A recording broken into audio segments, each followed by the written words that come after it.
اس ایمان کو تقویت پہنچانے اللہ سے جڑنے کے لیے نماز ہے کہ نماز پہلی امتوں کو 2 نمازیں، ہمیں 5۔ پہلی امتوں کی مسجد کوئی نہیں، ہماری مسجد۔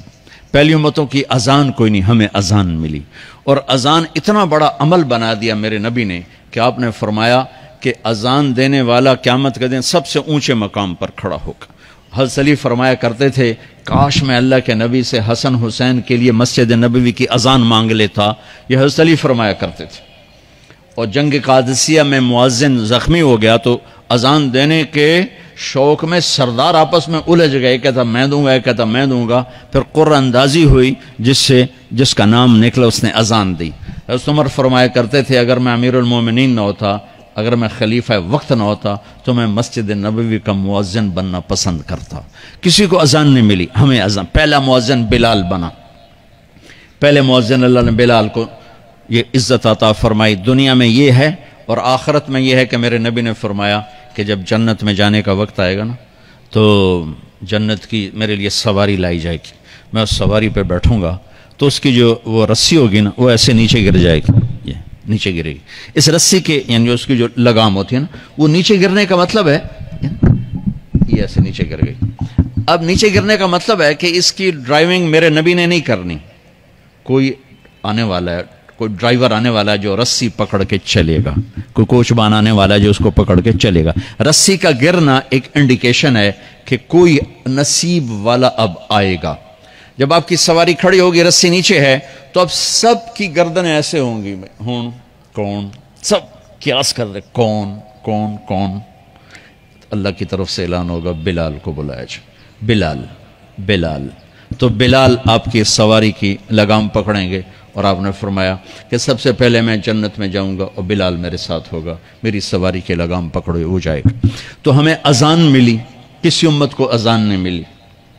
ہمیں 5 نمازیں ملی، کسی امت کو نمازیں نہیں۔ 2 نمازیں، ایک فجر کی 2 رکعت، عصر کی 2 رکعت۔ باجماعت نہیں، ان کو اپنی کتاب یاد نہیں، ہمیں قرآن یاد ہے۔ میرے مدرسے میں ایک بچہ اب ماشاءاللہ امریکہ میں وہ پڑھا رہا ہے، اس نے 30 دن میں قرآن یاد کیا۔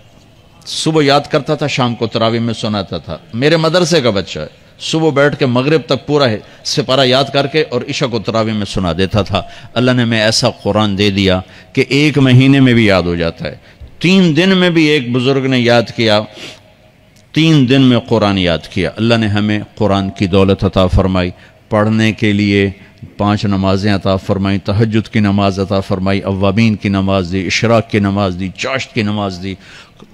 نماز کے کتنے دروازے کھول دیے۔ اور میرے نبی کی آخری نصیحت تھی میری امت نماز نہ چھوڑنا، نماز نہ چھوڑنا، نماز نہ چھوڑنا۔ اور اس 14 صدی میں کوئی موقع ہے نماز چھوڑنے کا تو وہ میرے نبی کے نواسے کی کربلا کا ہے کہ جب ظلم بھی انتہا پر تھا اور مظلوم بھی اپنی آخری حدوں پر تھا، اور کائنات نے نہ ایسا ظلم دیکھا، نہ ایسے مظلوم دیکھے، نہ ایسی پاکیزہ ہستیاں دیکھی، نہ ایسے درندے دیکھے۔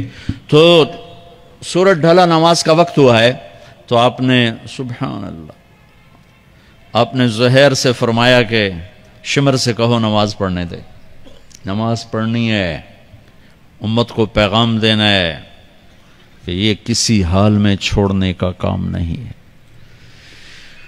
تو انہوں نے آگے بڑھ کے شمر سے کہا نماز پڑھنے دو، انہوں نے کہا نہیں نماز نہیں پڑھنے دیں گے، ہماری تلوار چلے گی۔ انہوں نے واپس آ کر کہا جی وہ کہہ رہے ہیں ہم جنگ نہیں روکیں گے، تلوار چلے گی۔ تو پھر یہ نہیں فرمایا اچھا چلو ٹھیک سر دیو، فرمایا اچھا آدھے نماز پڑھو آدھے جنگ کرو۔ آدھوں نے نماز پڑھی، آدھوں نے جنگ کی۔ پھر انہوں نے جنگ کی اور پہلوں نے نماز پڑھی، اور عصر سے پہلے سب کے سر کٹ کے نیزوں پہ چڑھ گئے۔ یہ وہ ہستیاں ہیں جن کو میرے نبی نے کہا میری آنکھوں کی ٹھنڈک حسن حسین، میرے جگر کے ٹکڑے، میرے جنت کے پھول، پتہ نہیں کیا کیا تشبیہات دی ہیں میرے نبی نے۔ اب جنت کے نوجوانوں کے سردار حسن اور حسین۔ اور پھر نماز نہیں چھوڑی۔ ان کو جنت کی بشارت تو ماں کے دودھ پیتے مل گئی تھی، کربلا کی وجہ سے نہیں ملی سرداری ان کو، وہ تو ان کے سر کا صحرا ہے الگ۔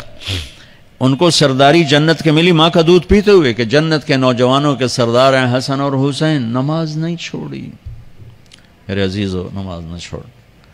اللہ کا شکر ہے، میں آپ بچوں کو دیکھ کے مجھے اپنا کالج کا دور یاد آ رہا ہے۔ ہمارے دور میں ایک نعیم الدین صاحب گورنمنٹ کالج لاہور میں تبلیغ کا کام کرتے تھے، اور وہ اکیلے ہی نماز پڑھتے تھے، کوئی نمازی نہیں ہوتا تھا، اور کسی لڑکے کی داڑھی نہیں تھی، کسی لڑکی سوا سے ایک نعیم الدین کی۔ اب ہر کالج میں جائے داڑھیوں والے بچے نظر آتے ہیں، ٹوپیوں والے بچے نظر آتے ہیں، کوئی لڑکی کے سر پہ دوپٹہ نہیں ہوتا تھا، کوئی ایجوکیشن تھی۔ اب لمز جیسی یونیورسٹی میں بھی لڑکیاں پورے برقعے میں ہوتی ہیں، حجاب میں ہوتی ہیں، نقاب میں ہوتی ہیں۔ جہاں برائی کا گراف اوپر گیا تو نیکی کا بھی اوپر گیا، جہاں برائی کا لیول اگر بڑھا ہے تو نیکی کا لیول بھی بڑا ہے۔ اتنا بڑا میری نسل کا مجمع اللہ کی بات سن رہا ہے، یہ اس دور میں کوئی تصور نہیں کر سکتا تھا۔